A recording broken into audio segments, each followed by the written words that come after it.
فعل هذا بآلهتنا أنا فجأة موضوع عليه مباي يعني سمعنا فتى يقال له إبراهيم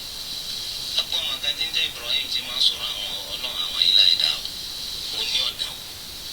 يوافق النبي إبراهيم أنه قصي ونيوم يمكن مسيو بل فعله كبير له أقبع متوجو غراندون لفوان وسيم وسيم جولا جنبان وفي فاقي فوان ومغم إن يبتل لنجا فاسألوهم إن كانوا ينطقون أبني وليري تباجك يواني أن تافيسون أرغادي بقى كسوك لقد علمت ما هؤلاء ينطقون وكم علمتم في صورة يقول لها كاي كل صفة النبي إبراهيم عليه السلام سبايا النبي إبراهيم وتقبسي يبو أقباتولو هو أوقزي سوسي جيني أوقزي تتدودو جينا أوكي بيتو سي أقباتي بولانا تونتو تيوتو النبي صلى الله عليه وسلم ولوني فيلي ولوني كاكافي توهيدي سنتيه ọmọ síbẹ̀ kó bá bẹ́ẹ̀ kú torí pé ẹni tó dáa jù nínú wa ẹni tó gbọ́rọ̀ kó tó dábàá máa fún un. Ànábì Ibrahim jẹ́ ní àwòkọ́sí ọ̀pọ̀ àìmọye bàbá ìsẹ́ ní àwòkọ́sí lé rẹ̀ fáwọn ọmọ rẹ̀. Bàbá kan ó jẹ́ bàbá tó so ìgbé máa mú sìgá. Ọmọ rẹ̀ wọ́n ń sọ fún yín pé bàbá ìpa sìgá tì bàbá ìpa sìgá tì.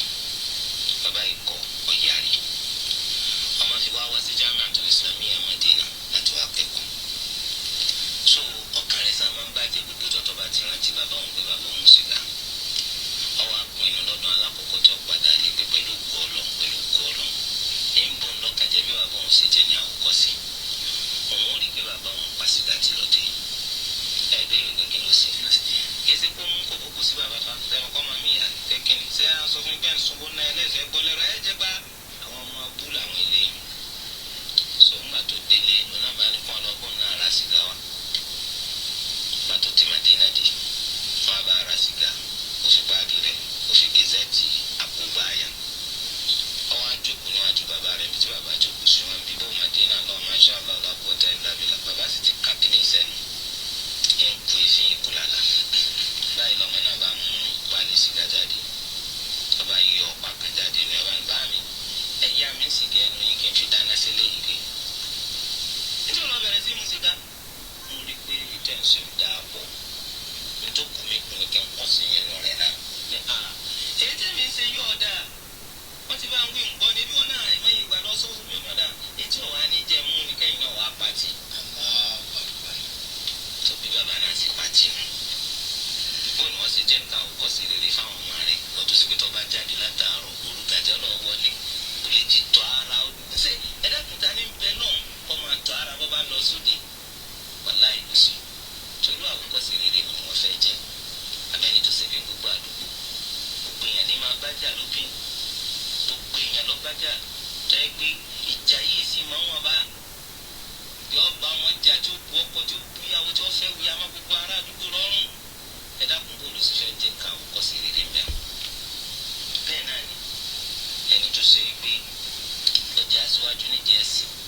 tí wọn kì í sòdodo irú àwòkọ́sí rere wò láfẹ́ jẹ́ mẹ́rin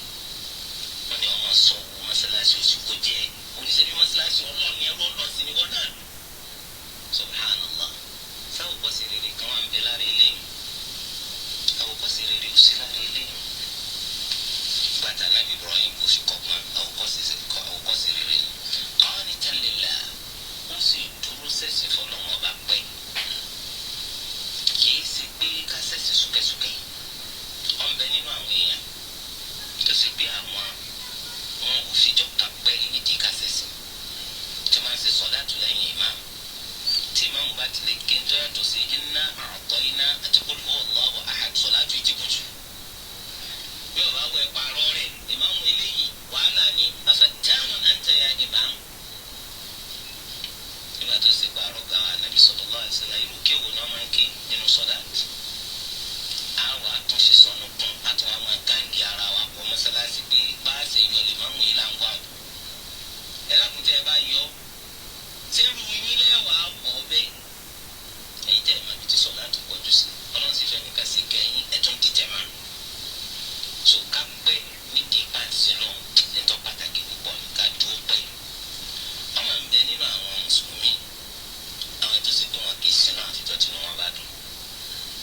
kì í dé mọ́sálásí àfijọ́ tó máa ń ní ròdùn àwọn eléyìí náà bó láti fẹ́ ṣe tiwọn àwọn jimá jẹ́ ndí mùsùlùmí ńkọ́ Eid jẹ́ ndí mùsùlùmí ńkọ́ àìtọ́ni lára Nabi Ibrahim kọ́ọ̀lì tẹ̀lélẹ̀ ó dúró pẹ̀sẹ̀ lọ so àwa náà a gbọ́dọ̀ mójútó eléyìí torí pé tá a bá kú iṣẹ́ wa ni ọkọ̀ wa kú mọ̀lẹ́bí ọ̀padà lé owó ọ̀padà lé iṣẹ́ ni ọ̀sẹ̀ kú bẹ́ẹ̀ bá dé Nabi sallallahu alaihi wasallam ṣe tọ́ka sí irúṣẹ́ wa ni ọ̀sẹ̀ kú àní ìṣá ó fi ojú ọ̀nà kásẹ̀ bọ́ sílẹ̀ ó mójú ọ̀nà kásẹ̀ lọ́nà ní kápá síbẹ̀ náà làwa náà ebi púpọ̀ nínú wa ni ló ṣe pé wọ́n gba ìsìláàmù ni wọ́n kùnà láti gbófin rẹ̀ mọ́ irú ìsìláàmù wo wà nù ọ̀pọ̀lọpọ̀ nínú wa tí ń bá wa jẹ́ mùsùlùmí yìí kì í tán nínú gbósùn kọ́ mọ́ bàṣọ àlànà jẹ́ ló kọ́ wọn torí pé wọ́n ń ṣe kún ẹsẹ̀ yẹn ní ajá bẹ́ẹ̀ lọ́pọ̀lọpọ̀ nínú wa rí ọba ní lọ́kàjẹ́ Ibrahim tiẹ̀ kọ́ da lóru papọ̀ mọ́sàpọ̀ ó fi ojú ọ̀nà ẹ̀bọ́ lẹ́yìn òjijì Islam àwa náà àyà àgbìyànjú ibi òun sẹ́kù sí òtún sásọ káàánú tọrọ ara wa sí kó tó di wípé àtẹrígbà sọ walam yakun minal mushrikeen ìròyìn kẹrin nù Ibrahim alayhi salam ọjọ́ kan nínú àwọn ọ̀sẹ̀ bọ̀ nǹkan ńlá ọba tó dá wa tó ní ká má ṣe bọ́ sóun ó ń fún anabi Ibrahim ní certificate great certificate of merit bí kò jọ́ kan nínú àwọn ọ̀sẹ̀ bọ̀ dọ́wọ́ rẹ̀ ọ̀dọ́wọ́ mi táwa náà tá a bá fẹ́ rí dáadáa gbà lọ́dọ̀ Ọlọ́run ká jẹ́ nǹkan àwòkọ́sí ká dúró pẹ́ lórí pàǹsí náà ká fojú ọ̀nà ẹ̀bọ sílẹ̀ ká sì má sì jọ́ kan nínú àwọn ọ̀sẹ̀ bọ̀. bákan náà Ọlọ́run ròyìn àwọn olùgbàgbọ́ òdodo nínú Suratul Mu'minun ááyà kọkàndínlọ́gọ́ta nínú ìròyìn tọ́lọ́run bá fún wa ó ní walladhina hum bi rabbihim la yushrikun àwọn olùgbàgbọ́ òdodo làwọn ẹni tó ṣe pé wọn kì í ṣẹbọ sọ́lọ̀ wọn kì í ṣẹbọ sọ́lọ̀ torí ẹ̀ ọ̀dájú pété mi pẹ̀lú rẹ̀ tá a máa ń kí Al-Qur'an tá a sì ń gbìyànjú àti mọ̀túmọ̀ tá a ń gé ìṣiṣẹ́ ọ̀pọ̀lọpọ̀ ó ti padà sí dáadáa ẹni bá mùsùlùmí di àṣẹbọ ẹni bá wọn di àgbẹ̀bọ lárugẹ ẹ̀sìn ní bá wọn di àdáwò fún ṣùgbọ́n wà tó sì pé Qur'an yẹn jẹ́jẹ́ máa pọ̀pọ̀lọpọ̀ mùsùlùmí kan nílé dípò pé kọ́dà wọn ti ẹ̀ka kún pé nǹkan kan bí tẹ́nìkan gbọ́dọ̀ fọ́ọ̀kà fáwọn àfa dípò pé yọ wà kí dípò pé yọ ká bẹ́ẹ̀ bá lè dáadé kí àwọn àgbà lẹ̀ mélòó nínú wọn ni ọ wà wọn ò ní wà àwọn ọmọ wọn kan tí wọn lè kí o bẹ́ẹ̀ bá ní wọn sanwó lè kí o wọn bá sì mọ ọmọ bá bẹ́ẹ̀ ìyàtúlẹ̀ kan pé mélòó lè mí kan kí ẹ ṣe mọ̀ ń sáyé dákun tó kún bẹ́ẹ̀ jẹ́ subhanallah kọ́mọ kúkú dáa bẹ́ẹ̀ kálí bá a mọ̀ nípa ẹ̀sìn wa àti ká kọ́ nípa rẹ̀ ìmọ̀ ìsàdédé kó síyàn lọ́pọ̀lọ́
ní pé èṣù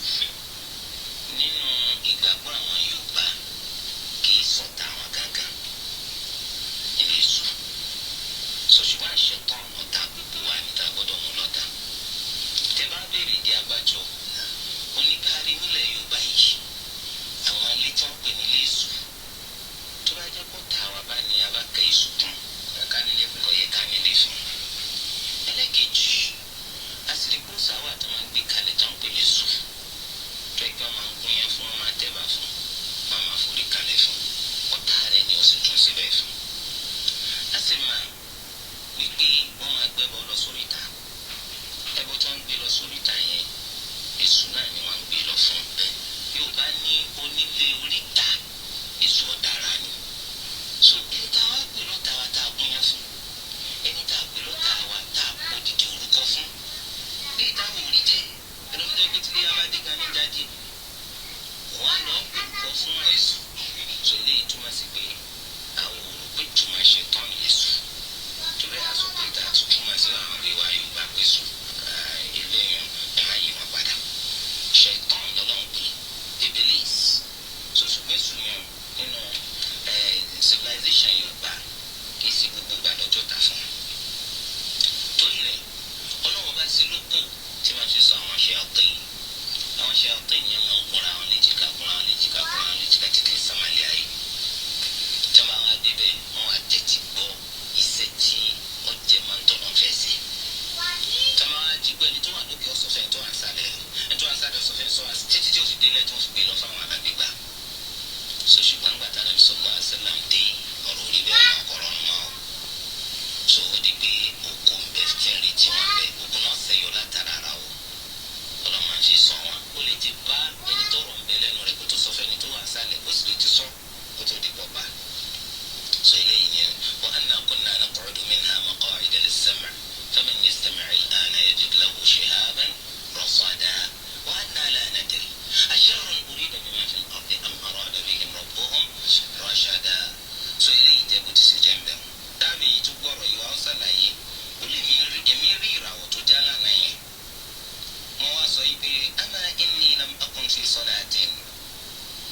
ṣùgbọ́n o kì í ṣe bí mo ń ṣe sọ̀látù náfìlà kan lọ́wọ́ ní o ìní mo ṣe láǹfààní àti rí gẹ́gẹ́ bí ẹ ti ṣe pàkíyèsí ọ̀rọ̀ bá àbùkù tí ń